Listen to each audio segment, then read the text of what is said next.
हिंदी दिवस पर आप सभी को हमारी ओर से हार्दिक शुभकामनाएं। हिंदी दिवस ही आया, हिंदी की महत्वता को बढ़ाने ही आया। देश के मुख्य संसाधनों में दिखाई देती है हिंदी। पूरी दुनिया में रहते भारतवासी वहाँ भी बोली जाती है हिंदी।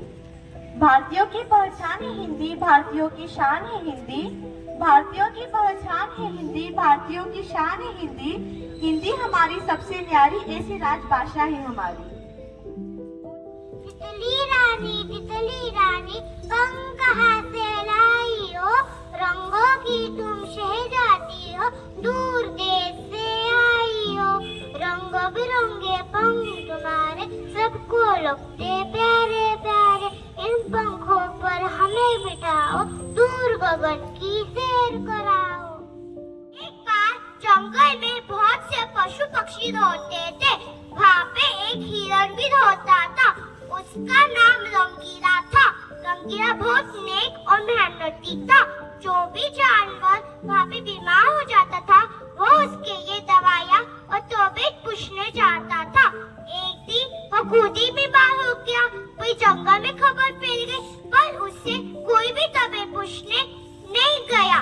वह उदास हो गया। उसने देखा कि दो हिरण उसके इलाके में आकर हरी हरी घास खाने लगे। वो देखा उनके पास चला। दो हिरणों ने उससे झुट-पुट में तबीयत भी पूछ ली। रंगीला अपने घर में चले गया। दो हिरण वापस से उसकी हरी हरी घास खाने लगे। कुछ देर के बाद चले गए। दो हिरणों ने पूरी हिरणों को खबर फैला दी कि रंगीला की घास बहुत अच्छी है। दूसरी दिन हिरण की टोली भर गई और वो रंगीला के इलाके की हरी हरी घास खाने लगे। कुछ हिरण उसके फल भी खाने लगे। यह सब देख के वो परेशान हो गया। उसका कुछ देर के बाद उसका एक मित्र मोनू भालू आया। मोनू ने उसे दवाइयाँ और जड़ी बूटियाँ दी और कहा, माफ करना, मुझे देर हो गई। रंगीला ने दवाई और जड़ी बूटियाँ खाकर 2 दिन में ठीक हो गया। वो परेशान हो गया था कि हिरण ने तो मेरी घास खा ली, अभी मैं क्या खाऊंगा। मोनू ने बोला, तू परेशान मत हो, हम नई घास उगाएंगे। मेरी कहानी से यह सीख मिलती है कि हमको पूरे वक्त में पता चल जाता है कि कौन सच्चा मित्र और कौन झूठा मित्र। धन्यवाद।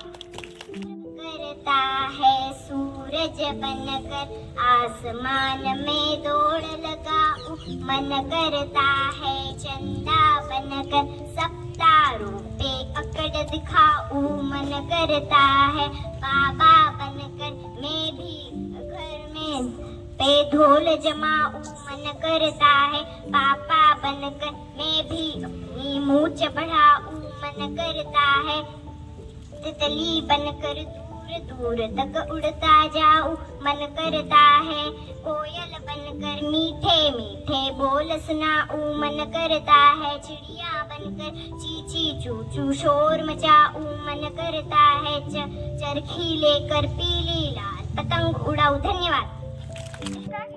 और माता पार्वती के 2 पुत्र थे, गणेश तथा कार्तिकेय। दोनों ही बुद्धिमान और शक्तिशाली थे। एक बार की बात थी, गणेश जी झूले पर बैठकर मोदक और लड्डू खा रहे थे। उतने में उनके भाई कार्तिकेय वहाँ पर आए। वह बोले कि भाई चलिए हम स्नान के लिए चलते हैं। गणेश जी ने कार्तिकेय से कहा कि कार्तिकेय तुम चले जाओ, मैं थोड़ी देर में आता हूँ। कार्तिकेय को गणेश जी की बात सुनकर बहुत क्रोध आया। वह बोला कि भाई आप बहुत आलसी होते जा रहे हो। गणेश जी ने कार्तिकेय से कहा कि कार्तिकेय माँ की ममता है हिंदी, पिता की छाया है हिंदी, माँ की ममता है हिंदी, पिता की छाया है हिंदी, हिंदुस्तान की पहचान है हिंदी, हिंदुस्तान की पहचान है हिंदी, भारत माँ की शान है हिंदी, वीर सपूतों की भूमि है हिंदी, वीर सपूतों की भूमि है हिंदी। एकलव्य ने गुरु द्रोणाचार्य को मन में अपना गुरु मान लिया था, इसलिए वो घर जाने के अलावा जंगल के बीचों बीच गया और गुरु द्रोणाचार्य की एक मिट्टी की मूर्ति बनाकर उस मूर्ति के सामने धनुर्विद्या का अभ्यास करने लगा। एक दिन कौरव और पांडव के गुरु द्रोणाचार्य कौरव और पांडव को लेकर जंगल में आए अभ्यास के लिए। तब द्रोणाचार्य का कुत्ता आगे निकल गया और एकलव्य के पास पहुंच गया और भौंकने लगा। एकलव्य को उससे हिंदी हमारे देश की पहचान है। एक भाषा के रूप में हिंदी न सिर्फ भारत की पहचान है बल्कि यह हमारे जीवन मूल्यों, संस्कृति एवं संस्कारों की सच्ची संवाहक, संप्रेरक और परिचायक भी है। बहुत सरल, सहज और सुगम भाषा होने के साथ साथ हिंदी विश्व की सबसे वैज्ञानिक भाषा है, जिसे दुनिया भर में समझने, बोलने और चाहने वाले लोग बहुत बड़ी संख्या में मौजूद है। हिंदी को राजभाषा का दर्जा 14 सितंबर 1949 को मिला, जिसके बाद मल मल धोए शरीर का, धोए न मन का मैल। मल मल धोए शरीर का, धोए न मन का मैल। नहाए गंगा गोमती, रहे बेल का बेल। कभी रही माँ, रहे बेल का बेल। इस दोहे का अर्थ यह है कि मनुष्य अपने शरीर को तो बहुत अच्छी तरह साफ करता है, पर अपने मन का मैल साफ नहीं करता। वे गंगा गोमती ऐसी पवित्र नदियों में नहाकर अपने आप को भी पवित्र समझता है, पर वह असल में मूर्ख ही रहता है। दूसरा दोहा। चला बुरा न मिलिया कोई, बुरा जो देखन में चला, बुरा न मिलिया कोई। जो दिल खोजा अपना, मुझसे बुरा न कोई कबीरा, मुझसे बुरा न कोई। कबीर दास जी इस दोहे के माध्यम से कहना चाहते हैं कि जब मैं इस पूरी दुनिया में सबसे बुरा इंसान खोजने गया तो मुझे एक भी बुरा इंसान नहीं मिला, लेकिन जब मैंने अपने दिल के अंदर खोजा तो मुझे समझ में आया कि मुझसे बुरा इस दुनिया में कोई नहीं है। धन्यवाद। हिंदी आई खुशियाँ लाई देखो भर के, हिंदी है हमारी भाषा अभिमान है। हिंदी आई खुशियाँ लाई देखो भर के, हिंदी है हमारी भाषा अभिमान है। ओ बड़ी मीठी है हिंदी भाषा, करे हम सब सम्मान है ये आशा। बड़ी मीठी है हिंदी भाषा, करे हम सब सम्मान है ये आशा। बातें करें हिंदी में हम बड़े शान से, बातें करें हिंदी में हम बड़े शान से। हिंदी है हमारी भाषा अभिमान है। हिंदी है भाषा जन सम्मान की साहित्य और संस्कृति की धारा है।